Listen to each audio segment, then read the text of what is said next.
Hello everyone and welcome back to the garden. It's a lovely Sunday morning. It's sunny, hasn't been raining for quite a while, so I think it's a good time to pick some seeds. Let's go.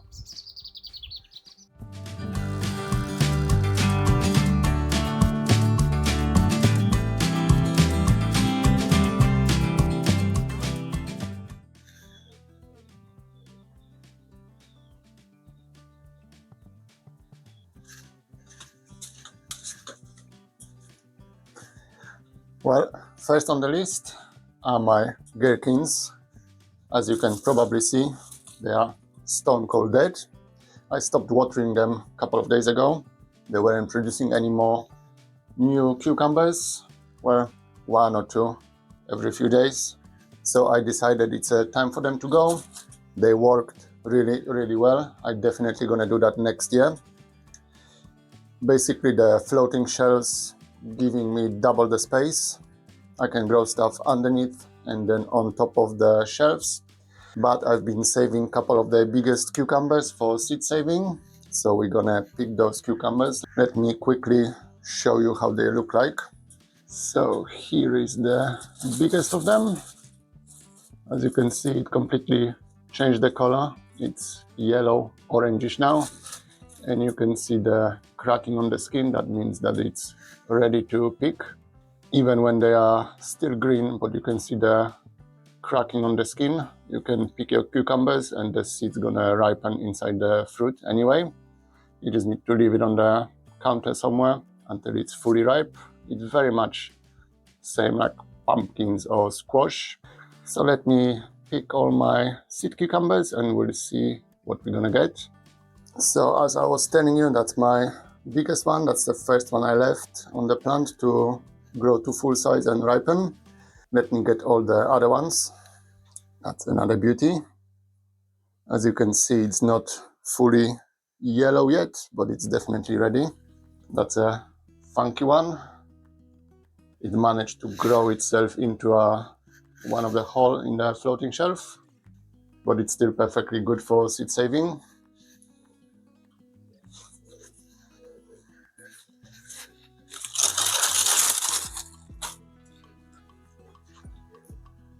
And I think this one gonna be my last one. I have 4. All of them should have quite a number of seeds inside.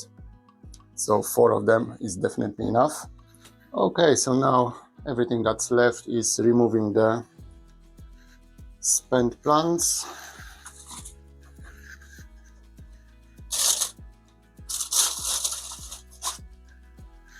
There are a few edible cucumbers on it still.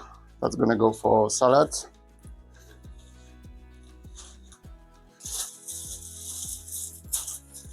Growing cucumbers this way was really a brilliant idea this year.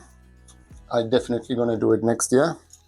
I did learn a few things. After cucumbers grow down, you need to give them some type of support so they're gonna start climbing up again.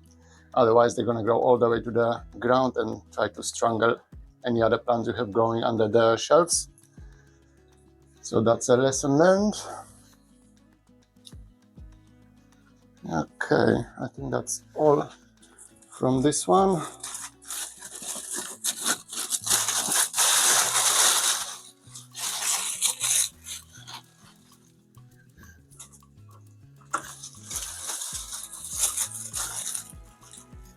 Okay, so this is all done. I can refresh the compost. Actually, scratch that. I'm gonna fill it up with the fresh compost from my compost pile and probably gonna grow in this space some more French bush beans.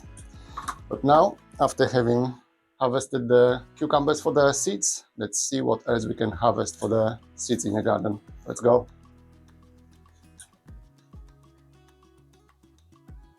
And here are my lettuces that I left after bolting to produce some seeds for me. They are definitely ready.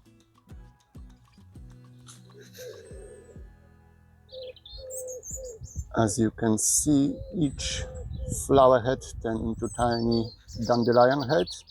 So this is ripe seeds, wherever you can see all this fluffiness. So I'm gonna collect as many as I can with as little plant matter as possible.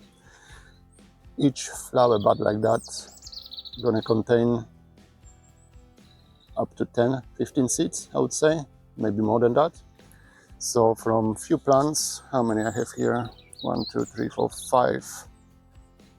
It's gonna be hundreds and hundreds of seeds. You could actually chop the whole flowering part of the plant and dry it inside. But I think in situation like this, I'm just gonna pick flower heads like that. It's gonna be much less chaff after processing the seeds later on.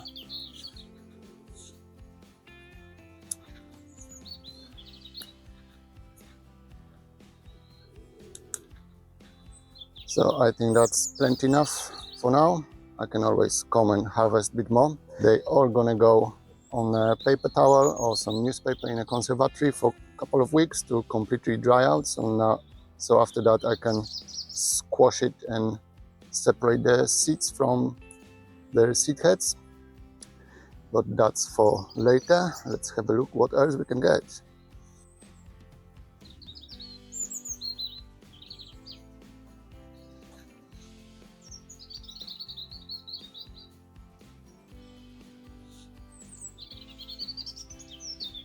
Those are my dill plants. As you can see, the seeds are definitely ready. Nice, dry and brown. So I'm gonna collect some of those as well. I don't need that many, I have plenty and plenty from previous year. But it's always good to have some fresh one as well, just in case. What I like to do with the dill like that, once it's ready, brown and drying out, is to cut off the whole seed head. That's gonna go on the paper towel as well to dry out completely indoor.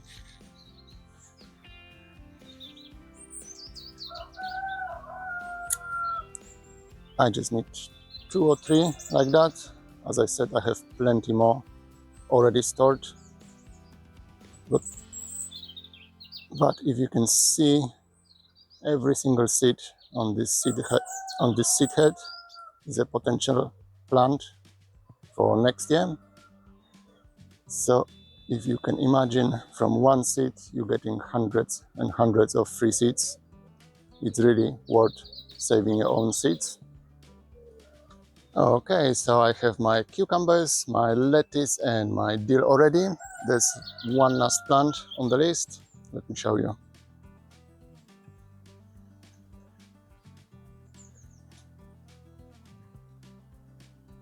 So it is here at the edge of my potato patch that is currently being overtaken by pumpkin.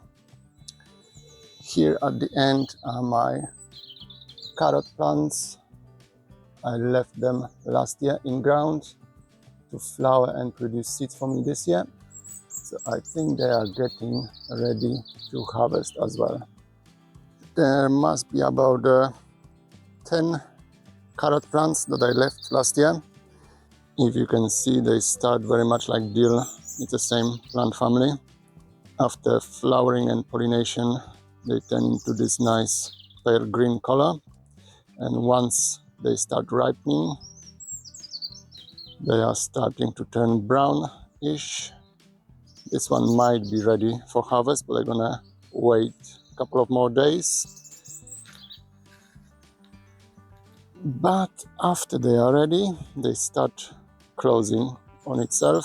So this cluster is definitely ready for harvest. I'm gonna collect this one and any other like that I can find here. Okay, so that was a quick and easy one, wasn't it? So after collecting all the goodies, as I said before, I'm gonna put all of the seeds in a conservatory on a paper towel to dry out completely. The cucumbers as well I'm gonna leave as long as possible, basically until they start almost rotting, and then I'm gonna remove the seeds just to give them maximum chance of ripening the seed inside the fruit. But yeah, that's the first stage of my seed saving. It's really easy and rewarding, and at the end of the process you're getting your own organic and free seeds. There's hundreds and hundreds, if not thousands of seeds that each plant can produce.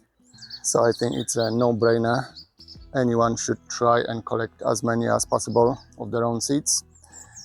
It's fun, it's easy, and on top of that, you're getting more self-sufficient. You don't need to rely on shops for everything.